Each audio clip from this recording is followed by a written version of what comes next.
접촉 사고를 이유로 응급 환자가 탄 구급차를 막아선 혐의를 받는 택시 기사에게 조금 전에 들으신 대로 1심 선고가 내려졌습니다. 징역 2년을 선고받았는데요. 검찰이 구형한 것은 7년이었는데 구형량보다 낮은 형량을 선고받았습니다. 이 내용을 먼저 다뤄볼 텐데요. 오늘의 사건 큐브는요. 이호영 변호사, 김수민 시사평론가와 함께 짚어보도록 하겠습니다. 어서 오십시오.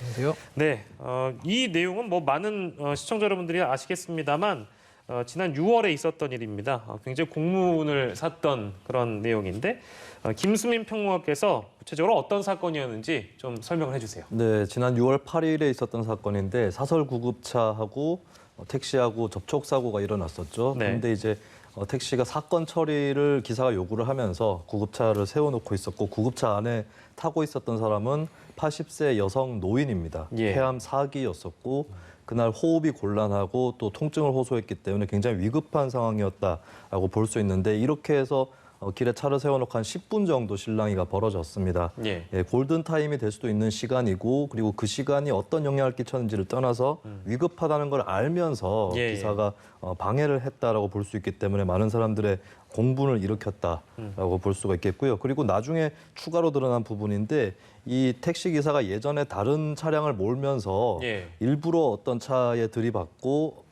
보험 처리를 한다거나 예. 또 그리고 이제 구급차하고 일부러 추돌을 한 적이 또 그 전에도 있었다고 합니다. 그러면서 지금 환자도 태우고 있지 않은데 사이렌 왜 울리느냐, 경광등 왜 켜느냐 이런 식으로 이제 협박도 한 적이 있다라고 하는 것이 추가로 검찰 수사로 밝혀진 적도 있습니다. 예, 그렇군요. 여러 가지 혐의들로 재판에 넘겨졌는데 제가 방금 언급해드렸습니다만 검찰은 징역 7년을 구형했고요. 오늘 내려진 선고는 징역 2년의 선고가 내려졌습니다. 일단 이호영 변호사께서 재판부가 판단한 근거가 있을 것 같아요. 어떤 근거로 이런 결정을 내렸습니까?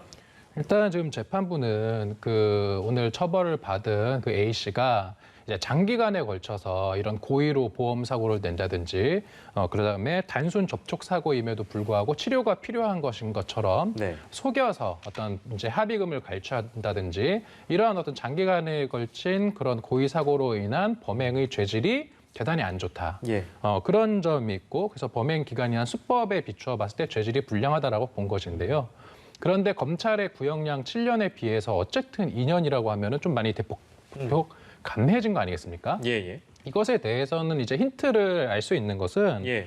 이게 이렇게 죄질이 불량하다라고는 하지만 이제 그 응급 환자가 지금 결과적으로 사망을 했는데 예. 이렇게 응급 환자가 사망을 한 것에 어떤 그 사망을 한 그 결과와 그다음에 이 A 씨가 지금 구급차를 11분간 막아선 그 행위 그 사이에 인과관계가 있는지 여부는 그 재판의 쟁점은 아니었어요. 그렇기 때문에 그런 점을 고려해서 예. 일단 구형량인 7년보다는 많이 감경된 2년의 양형을 지금 선택한 것으로 보입니다. 예, 그렇군요. 이 질문은 뭐 두 분께 다 드리도록 하겠습니다. 먼저 이호영 변호사께서 이 재판부의 판단을 좀 어떻게 평가하세요?